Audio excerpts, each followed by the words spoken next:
আজকে পুঁই শাকের ডাঁটা দিয়ে, পাতা না শুধু ডাঁটা দিয়ে আর মাছ দিয়ে ঝোল হবে, মানে মাখা মাখা তরকারি হবে। এবার ঢেলে দেবো মাছ। এই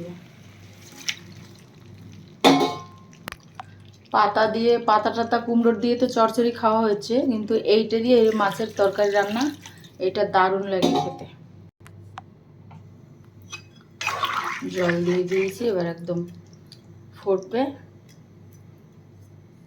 আলু সেদ্ধ হয়ে গেছে অলরেডি, তরকারি কমপ্লিট। এবার নামিয়ে দেবো। ইলিশ মাছের মাথা দিয়ে কচু শাক হয়েছে, আর এই পুঁই শাকের তরকারি। কেমন হয়েছে বন্ধুরা জানাবে।